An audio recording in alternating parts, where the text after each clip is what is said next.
बिहार विधान परिषद की 9 सीटों पर चुनाव और एक सीट के ऊपर उपचुनाव जो होने हैं उनकी तारीखों का ऐलान जो है चुनाव आयोग की तरफ से कर दिया गया है। और अपने आप में ये बड़ी खबर इसलिए बन जाती है कि 9 सीटें जिनके ऊपर अब लगभग कार्यकाल खत्म हो रहा है वो सीटें, और एक सीट मुख्यमंत्री यानी पूर्व मुख्यमंत्री नीतीश कुमार जी की खाली हुई है, उस सीट के ऊपर उपचुनाव होगा। और ऐसे में चुनाव आयोग ने जो तारीखों का ऐलान किया है वो अपने आप में गौर करने वाली है, क्योंकि 1 जून को अधिसूचना जारी की जाएगी। नामांकन दाखिल करने की अंतिम जो तिथि है, तारीख है, वो 8 जून तय कर दी गई है। 9 जून को जो है नामांकन पत्रों की जांच वगैरह होगी। उसके बाद जो है चुनाव आयोग की तरफ से कहा गया है कि 11 जून तक उम्मीदवार जो हैं वो अपने नामों को वापस ले सकते हैं। 18 जून को सुबह 9 बजे से 4 बजे तक मतदान होगा, और उसके बाद जो मतगणना है यानी कि जो गिनती है वो 18 जून को ही शाम 5 बजे शुरू हो जाएगी। और कह सकते हैं कि इसके बाद रिजल्ट सामने आ सकते हैं। तो अब बिहार विधान परिषद के लिए जो चुनावों की अटकलें लगाई जा रही थी, कब चुनाव होंगे कब चुनाव होंगे, क्योंकि लगभग जो 9 ऐसे जो विधान परिषद के जो सदस्य हैं, एमएलसी हैं, जिनका कार्यकाल जो 28 जून तक खत्म हो रहा है। इसके अलावा जो 10वीं सीट है, जैसा हमने शुरू में आपको बताया, वो नीतीश कुमार के जो पूर्व मुख्यमंत्री हैं उनके राज्यसभा जाने के बाद खाली हुई है। तो ऐसे में 10 सीटों के ऊपर चुनाव होना है। अगर इनमें से हम सीटों का आकलन करें तो नजर आता है कि इनमें फिलहाल 5 सीटें जेडीयू की तरफ हैं, 2 बीजेपी के पास हैं, आरजेडी के पास भी 2 सीटें थीं, और एक सीट कांग्रेस पार्टी के पास थी। अब अगर हम जो 9 सीटें खाली हो रही हैं उनके बारे में बात करें तो उनके नाम इस तरीके से हैं। इनमें गुलाम गौस हैं, कुमुद वर्मा हैं, मोहम्मद फारूक हैं, भगवान सिंह कुशवाहा हैं,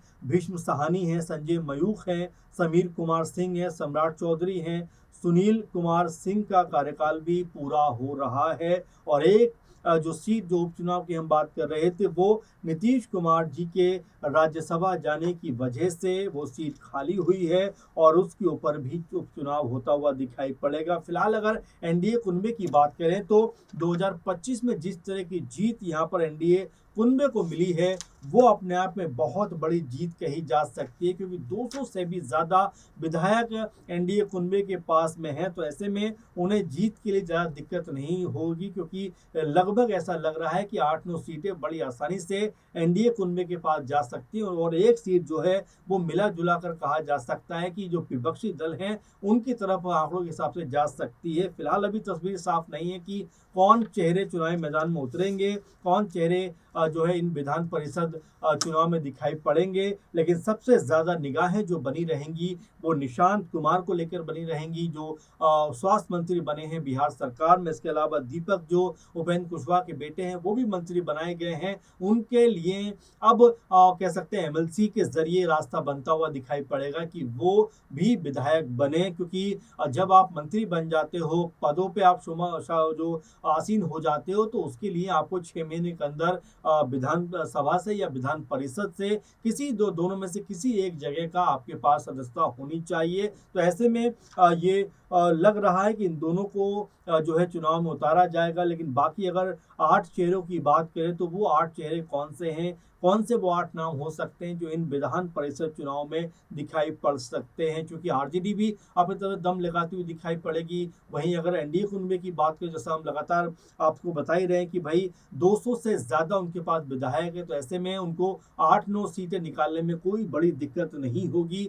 लेकिन क्या जो 10वीं सीट है वो भी उनकी तरफ आती हुई नजर आएगी, क्योंकि बीजेपी लगातार समीकरण साधने में सबसे ज्यादा आगे मानी जाती है। और यहाँ जिस तरीके से बीजेपी ने हाल ही में चुनाव संपन्न हुए हैं, जैसा हमने असम में देखा, वेस्ट बंगाल में देखा, बीजेपी ने बड़ी बम्पर जीत दर्ज की। और वहीं बिहार की बात करें तो बिहार में विधानसभा चुनाव में 2025 में बीजेपी के खाते में एक बड़ी जीत, और यहाँ पर तमाम एनडीए कुनबे के खाते में एक बड़ी जीत दर्ज होती हुई दिखाई पड़ी, जहाँ पर बीजेपी को 89 सीटें मिली, वहीं आरजेडीयू के पास 85 सीटें आई। वहीं एलजेपीआर की बात करें तो उनके पास भी 19 सीटें आई, हम के पास भी 4 सीटें आई, उपेंद्र कुशवाहा के पास भी कुछ सीटें आई। तो कुल मिला जुला कर बेहतरीन प्रदर्शन कहा जा सकता है एनडीए कुनबे का बिहार में, जहां पर सत्ता में बड़ी मजबूती के साथ बैठे हुए दिखाई पड़ते हैं। लेकिन असल कह सकते हैं कि मुद्दा उस समय उठ के आया था जब मुख्यमंत्री नीतीश कुमार के, उस वक्त के मुख्यमंत्री नीतीश कुमार जी ने फैसला किया था कि भाई मैं अब जो है राज्यसभा जाना चाहता हूं, मुझे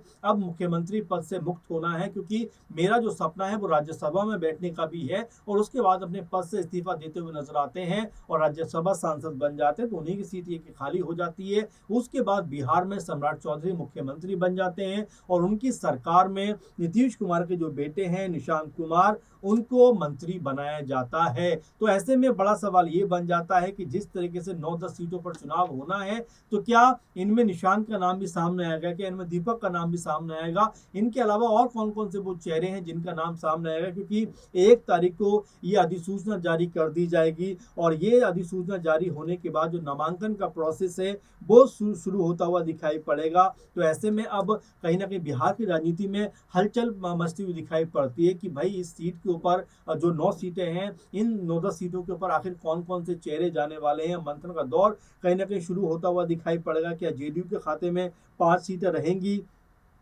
या उसमें कम ज़्यादा होता हुआ दिखाई पड़ेगा, बीजेपी के 2 सीटें लेती हुई दिखाई पड़ेगी।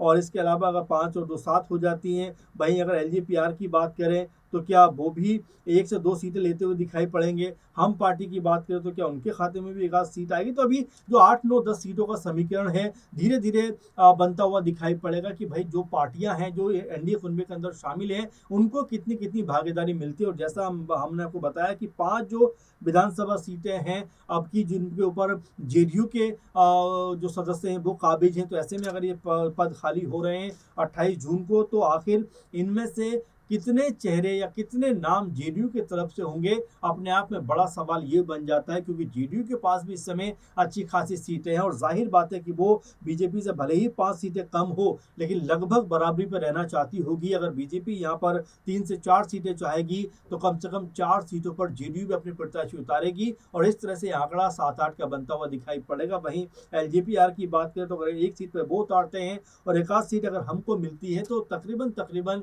ये 9 से 10 सीटों का आंकड़ा यहाँ पर बनता हुआ दिखाई देगा। लेकिन क्या 10वीं सीट एनडीए कुनबे को मिलेगी? यहाँ पर जो विपक्षी दल हैं वो अपनी मजबूती करते हुए दिखाई पड़ेंगे। अभी आंकड़ेबाजी में पूरा समीकरण निकालना बाकी है, क्योंकि अभी तो कह सकते हैं इस चुनाव की प्रोसेस की शुरुआत हुई है। यहाँ से बहुत सारे अब समीकरण बनते और बिगड़ते हुए दिखाई पड़ सकते हैं, क्योंकि 9-10 सीटों का आंकड़ा है, छोटा आंकड़ा नहीं होता, बड़ा आंकड़ा होता है। तो जाहिर बात है कि चाहे जेडीयू खेमा हो, चाहे बीजेपी खेमा हो और चाहे आरजेडी हो, सब लोग मिलकर कहीं ना कहीं अपनी जोर आजमाइश यहाँ पर करते हुए दिखाई पड़ेंगे। अब महत्वपूर्ण बात ये हो जाती है कि किस किस तरह से यहाँ पे टिकटों का बंटवारा होता है, कौन कौन चेहरे मैदान में आते हैं। क्योंकि बिहार की राजनीति में जिस तरीके से तेजस्वी यादव, उनकी पार्टी की करारी हार हुई है, उसके बाद से आरजेडी भी काफी ज्यादा कमजोर दिखाई पड़ती है। अभी हाल की बात करें तो खेसारी लाल यादव, नितिन नवीन जो बीजेपी अध्यक्ष है, उनसे मुलाकात करते हैं। वहीं जो बिहार के मुख्यमंत्री सम्राट चौधरी, और उनसे मिलते हुए खेसारी लाल यादव नजर आते हैं। उसके बाद चर्चा होने लगती है कि भाई क्या